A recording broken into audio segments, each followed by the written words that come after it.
What is going on, guys? Welcome back to the channel. It is a Tuesday, so you know what that is. It's a tackle tip Tuesday, but we're doing a little bit of a twist today. We're not talking about tackle. We are talking about how to break down a new body of water.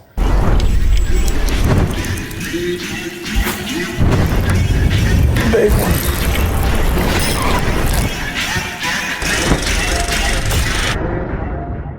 I'm gonna share with you guys, when I go to a new lake, what do I go through? What are the steps and what do they lead to, and yada, yada, yada. So we're just gonna jump right into it, guys. I'm excited about this one. Hopefully this helps you guys out.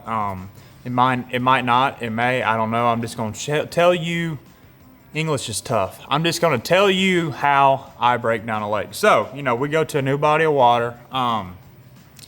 Pick your lake wherever you want to go, like Leech Lake. We're going there for the Bassmaster Opens here in a couple weeks, I believe. So when I go into a new body of water, first things first, technology, guys, we're into 2024. It's the 21st century. You can about learn a whole lake before you even get there.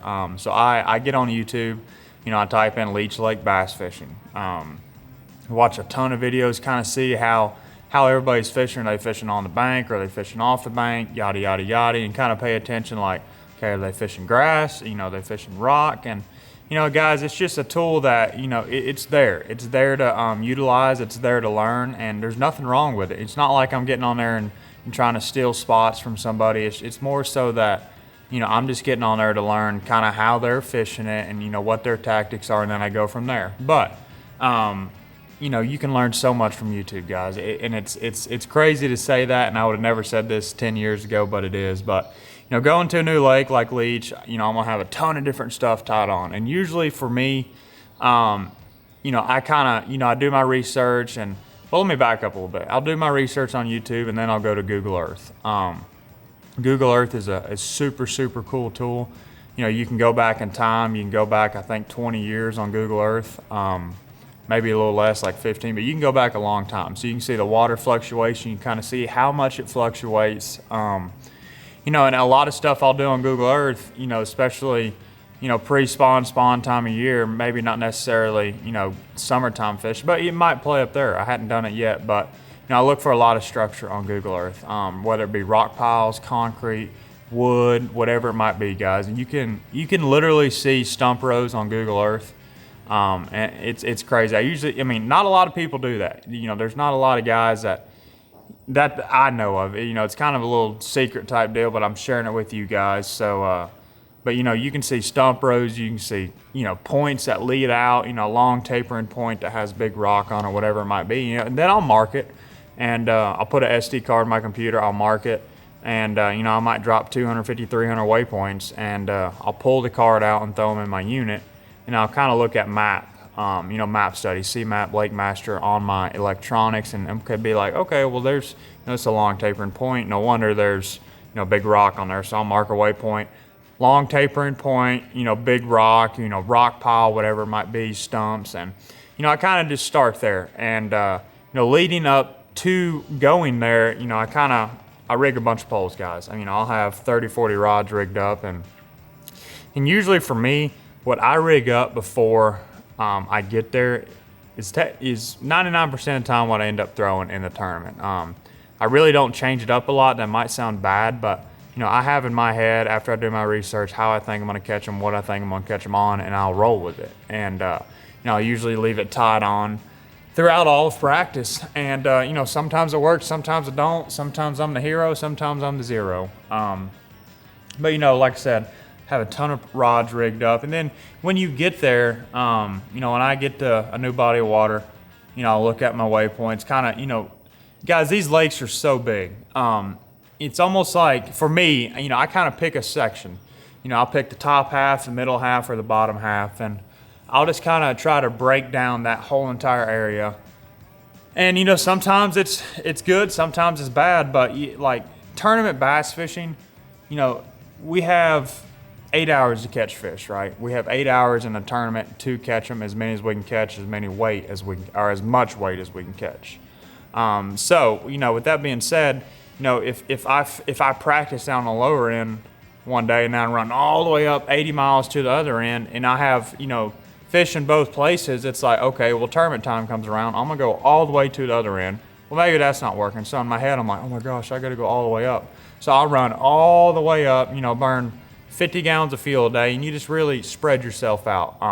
I don't think that's really ethical. I don't think it's necessarily good. And sometimes it pans out. Sometimes I'll run all across the lake and, I might pull up and catch them someplace. But usually 99% of the time, I try to break down, a section of the lake. It's a big section because, we got 4 days of practice. But I try to break that down. And then, as the days go on, I'll spend time in a big creek maybe. And, Leech is not really a good example. But, just say, you go to like a South Carolina lake or a Highland Reservoir lake, whatever time of year it is, of course we all know when they spawn.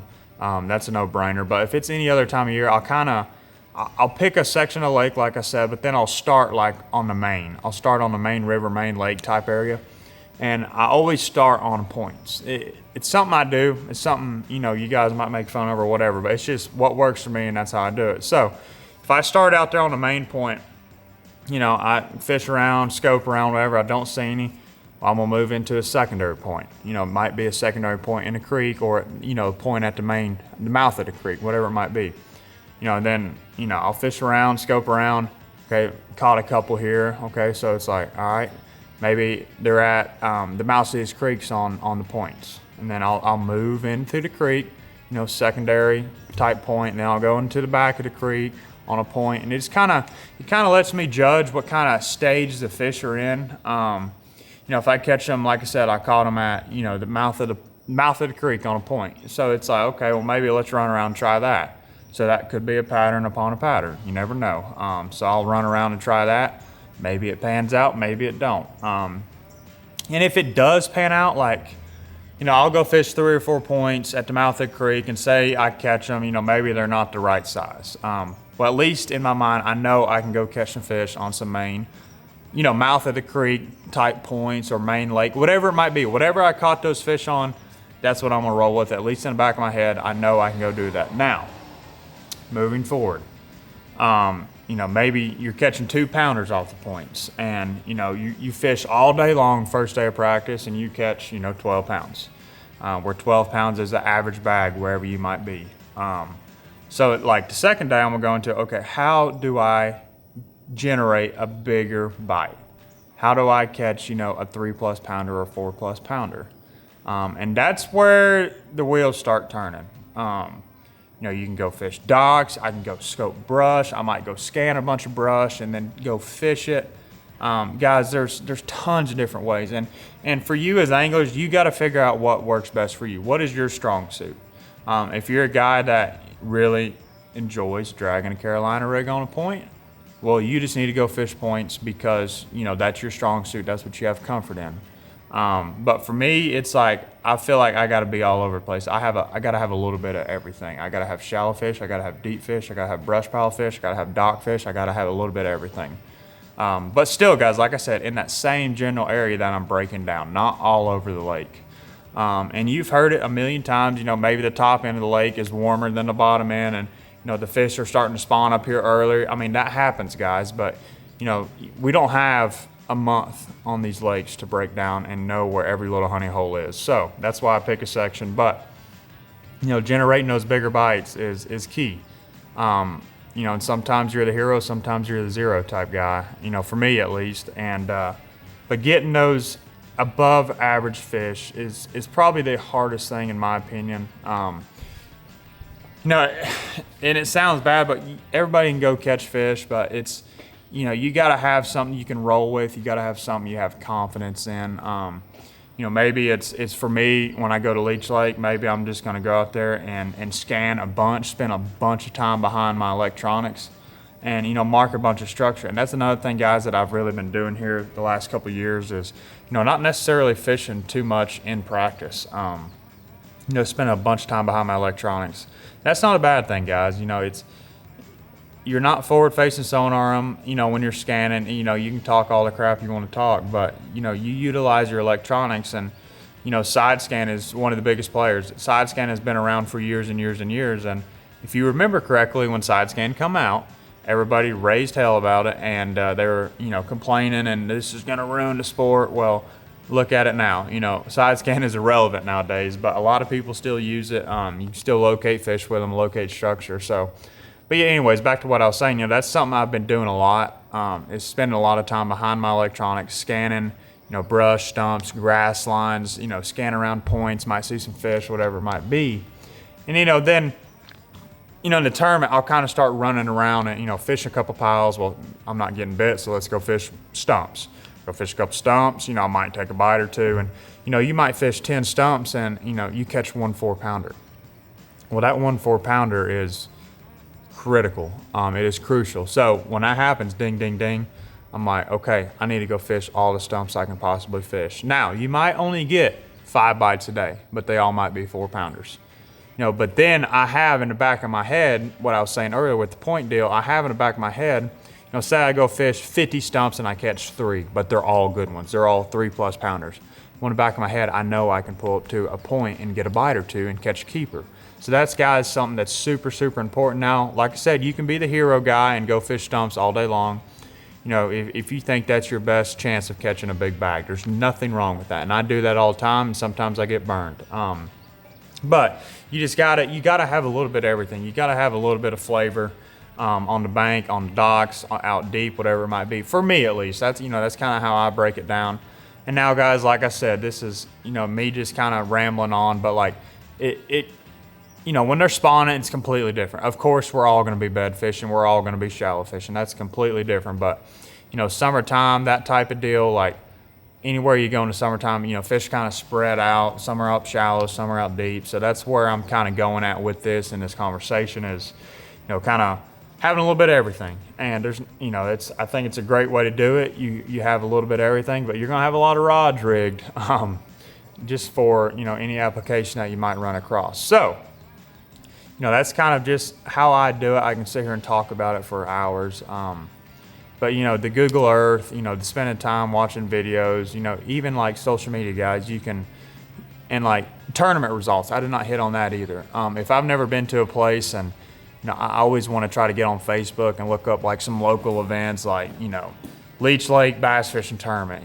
There's hundreds of them, I'm sure. And, just kind of see, what's the average weight? What does it take to win? You just kind of get a picture in your head or a mindset of like, okay, when you go into practice, 16 pounds is good, 12 pounds is not, 20 pounds is incredible, type stuff. So, and another thing, guys, is water level. I didn't hit on this either. A lot of these lakes, you can get online and look at their fluctuation of water.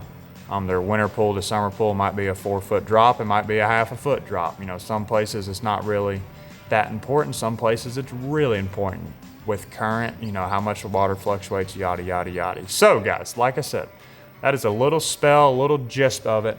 I could sit here and talk about it forever, but I'm not going to keep you guys. Hopefully this helps. And, let me know. Let me know if you guys go fish a new body of water and tell me how you guys break it down, because this is bass fishing. We're always learning each and every day. That's what I love about this sport. You can never, ever know it all. And I think that's the coolest thing about this sport. But anyways, guys, that is the end of the Tackle Tip Tuesday. Appreciate you guys watching. Make sure to subscribe, leave a like, leave a comment, turn that notification bell on because we are pumping out some videos, folks. Like I said, I appreciate each and every one of y'all. Drop a comment. Let me know how you break down a body of water. We'll see you on the next one. Peace.